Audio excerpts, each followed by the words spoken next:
Hello जी, राम राम जी। कैसे हो आप सब? आशा करती हूँ आप सब अच्छे होंगे।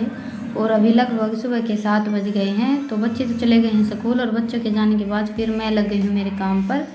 और आज है मावस, समोती मावस है अब की बार। वैसे समोती मावस साल में 2-3 बार ही आती है और बहुत शुभ मानते हैं समोती मावस को हमारे यहाँ तो अभी मैं चूल्हे की पुताई करने वाली, तो उसके लिए मैंने ये पीली मिट्टी भिगो ली है। और ये मैं थोड़ी सी लेकर आई थी कई दिन पहले रितिका के ताऊ के यहाँ से। रितिका के ताऊ लेकर आए थे, कहीं गए थे रिश्तेदारी में से हमारे, वहीं से लेकर आए थे। तो वही मिट्टी मैंने थोड़ी सी उस दिन लगा दी थी और थोड़ी सी ये उठा कर रख दी थी। हमारे यहाँ मिट्टी का तो ये सब चलता ही रहता है, मैं हर लोग में बोलती हूँ आप सबको। और मैंने सिर्फ पीली मिट्टी भिगोई है, गोबर वगैरह नहीं मिलाया है। कहीं कहीं अकेले गोबर से भी लीप लेते हैं, पर हमारे यहाँ हम चूल्हे की लिपाई सिर्फ मिट्टी मिट्टी से करते हैं। और चूल्हा ठीक करना होता है तो कभी कभी गोबर मिट्टी मिला लेते हैं, नहीं तो मिट्टी और जो तूड़ी छान कर रनी निकलती है वो मिक्स करते हैं, उससे मैं चूल्हा ठीक करती हूँ। उससे चूल्हा थोड़ा सा मजबूत हो जाता है, चूल्हा इतनी जल्दी से फूटता नहीं है। और माँ करती है लगभग चूल्हा हमारे यहाँ ठीक। तो अभी चूल्हा मैंने लेप दिया है, तो चूल्हे को छोड़ देती हूँ सूखने के लिए। और तब तक मैं भैंसों को पानी पिलाकर बांध देती हूँ। गर्मियों में थोड़ा सा जल्दी बांधना पड़ता है पानी पिलाकर अंदर, क्योंकि सीधी धूप आती है। पहले हम खेत में रहते थे तो पेड़ों के नीचे बांधते थे, पर अभी यहाँ पर तो ये देखिए घोर बिल्कुल सामने है, तो सूरज निकलता है तो सीधी धूप लगती है, इसीलिए थोड़ा सा जल्दी पानी पिलाकर अंदर बांध देते हैं। और सुबह सुबह गाँव में रहते हैं और जो पशु रखते हैं उनकी सबसे पहले यही रूटीन होती है कि सबसे पहले हम भैंसों का काम निपटाते हैं और उसके बाद फिर हम हमारा घर का काम शुरू करते हैं। तो भैंसों को बांधने के बाद अभी ये जो थोड़ा बहुत गोबर रह गया था ये और उठा लेती हूँ मैं। वैसे मैं गोबर सुबह उठते ही उठाती हूँ, पर आज थोड़ा सा रह गया था, बच्चों को स्कूल जाने के लिए लेट हो रहा था, तो फिर मैंने बीच में ही छोड़ दिया था। तो अभी ये सारा गोबर उठाकर उसके बाद फिर मैं लगूँगी मेरे काम पर। और ये सब तो हमारा चलता रहता है, कभी थोड़ा सा जल्दी उठ लेते हैं तो काम थोड़ा सा जल्दी हो जाता है, कभी कभी लेट हो जाते हैं तो काम थोड़ा सा लेट चलता है। आज मैं थोड़ी सी लेट हो गई हूँ काम करने में, पर अभी बच्चे तो स्कूल चले गए हैं और रितिका के पापा चले गए हैं खेत। तो बस अभी मैं मेरा काम आराम से करूँगी। पहले बच्चों को तैयार करके स्कूल भेज देते हैं तो फिर उसके बाद कोई टेंशन नहीं रहती। नहीं, सुबह सुबह तो भागम भाग होना पड़ता है, बच्चे स्कूल नहीं जाते तब तक। तो अभी चूल्हा मेरा सूख गया था और अभी चूल्हा मैंने जला भी लिया था। चूल्हा जलाकर चूल्हे पर मैंने दूध रख दिया है खीर बनाने के लिए, पर आग अभी बुझ गई है। और आज हवा इतनी तेज़ की चल रही है, बहुत तेज़ की आंधी तो अभी कई दिन से चल रही थी, पर आज अभी सुबह सुबह से ही हवा चल पड़ी है। और मैं खाना बनाती हूँ चूल्हे पर ही, नहीं तो खीर तो मैं गैस पर भी बना लेती हूँ। और गैस की बनी हुई खीर इतनी ज़्यादा अच्छी नहीं लगती खाने में। चूल्हे पर हम दूध रख देते हैं और वो खीर रखी रहती है कम से कम 1 घंटा या 1.5 घंटा, और वो खीर जो बनती है ना वो खाने में बड़ी अच्छी लगती है। मुझे तो वैसे खीर इतनी ज़्यादा पसंद नहीं है, पर मैं खीर हमेशा बनाती ऐसी हूँ। खीर का रंग थोड़ा सा चेंज हो जाता है, एकदम खोआ होता है ना वैसी हो जाती है, तो वो खीर मुझे ज़्यादा पसंद है। हमारे घर में सबको ही पसंद है, इसीलिए मैं खीर चूल्हे पर ही बनाती हूँ। चूल्हे पर रख कर छोड़ देते हैं और बनती रहती है। अभी खीर हमारी बनकर तैयार हो गई है। ये देखिए हवा कितनी तेज़ की चल पड़ी है, बाहर हवा लगती भी थोड़ी सी ज़्यादा चूल्हे पर। आँच बिल्कुल बुझ गई है, ये देखिए। आंधी तो हर रोज़ शाम को आजकल आती है, हमारे यहाँ तो हर रोज़ आंधी आती है। तो खीर बन गई है, अभी मुझे चीनी और गोला डालना है खीर में, और उसके बाद फिर मैं बनाऊंगी रोटियाँ तो आज मुझे चूरमा बनाने के लिए बनानी है, तो थोड़ी सी जल्दी बन जाएंगी। तो चलिए अभी चीनी और ये गोला और डाल देते हैं खीर में। तो अभी सबसे पहले तो मैं चीनी डाल देती हूँ, उसके बाद ये गोला और इलायची डाल दूँगी। इलायची को थोड़ा सा कूट लेंगे, उसके बाद डालेंगे। और एक मेरी सिस्टर है गुरमीत, उनका कल कमेंट आया था कि दीदी आप इतने छोटे हैं और आपकी ननद और नंदो इतने बड़े हैं। और 1-2 मेरी सिस्टर और हैं, उनके भी कमेंट आए थे। तो मैं आप सबको बता देती हूँ कि रितिका के पापा 5 बहन भाई हैं, 1 ननद है मेरी, ये सबसे बड़ी है। और इन 4-5 बहन भाई का 5-5 साल का अंतर है, इसीलिए मेरी ननद थोड़ी सी ज़्यादा बड़ी है। और उसके बाद फिर ये 4 बहन भाई, रितिका के पापा सबसे छोटे हैं, तो ये तो हैं छोटे। और पहले छोटी उम्र में ही शादी हो जाती थी। और शहर में रहते हैं, शहर का खान पान कुछ ऐसा हो जाता है। वैसे तो शहर में लोग इतनी जल्दी से ज़्यादा एज के दिखाई नहीं देते हैं, गांव के लोग काम ज़्यादा करते हैं तो एज थोड़ी सी ज़्यादा दिखाई देने लगती है।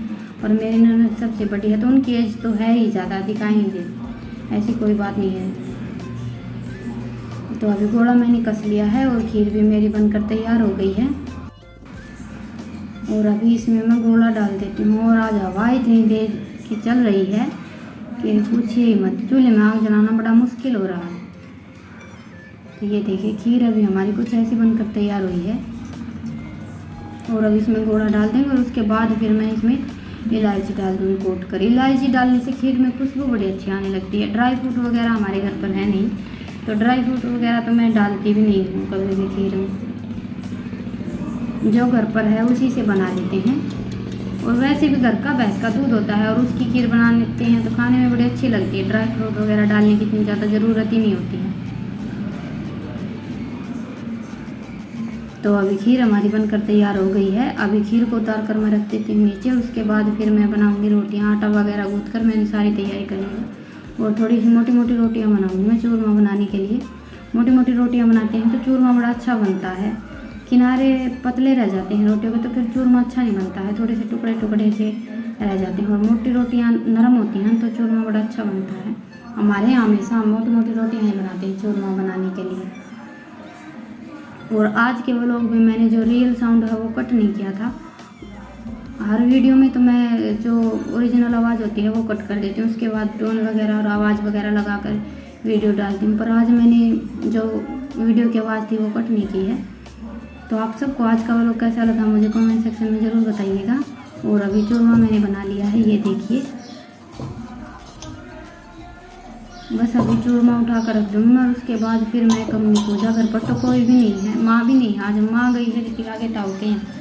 रितिका की ताई नहीं है घर पर, वो कहीं पर गई हैं दवाई लेने के लिए, तो माँ उनके यहाँ चली गई थी। नहीं तो हमारे यहाँ माँ उसकी जोत माँ भी कर देती है और रितिका के पापा भी कर देते हैं। मैं तो कभी नहीं करती हूँ, पर आज घर पर कोई नहीं है तो आज तो मुझे ही करनी पड़ेगी। और अब ये चूरमा बनाकर मैं ढक कर रख दूँगी। वैसे भी चूरमा गर्म खाने की कोई ज़रूरत नहीं होती, ठंडा भी खाने में काफ़ी अच्छा लगता है। और पहले तो खेत में जाते थे तो खाने में हमेशा चूरमा वगैरह ही जाता था। अब तो फिर भी बहुत फर्क हो गया है।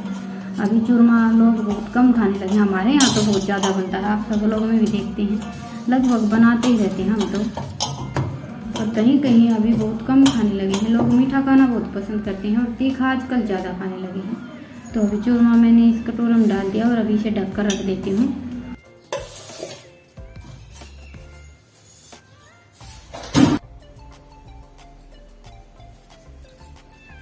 तो अभी पूजा मैंने कर ली है और अभी मैं लगा लेती हूँ खाना। तो आज तो मैंने खीर, चूरमा और आलू की सब्ज़ी बनाई है।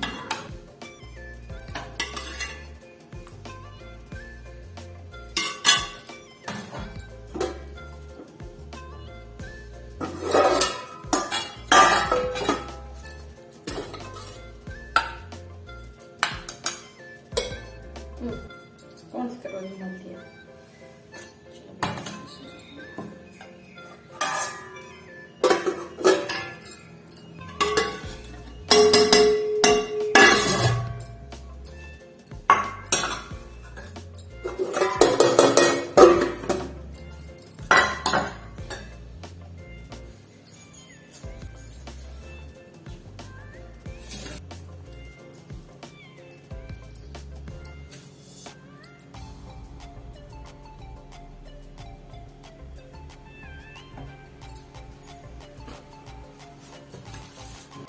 तो अभी खाना मैंने लगा लिया है। आप सब भी आ जाइए खाने के लिए।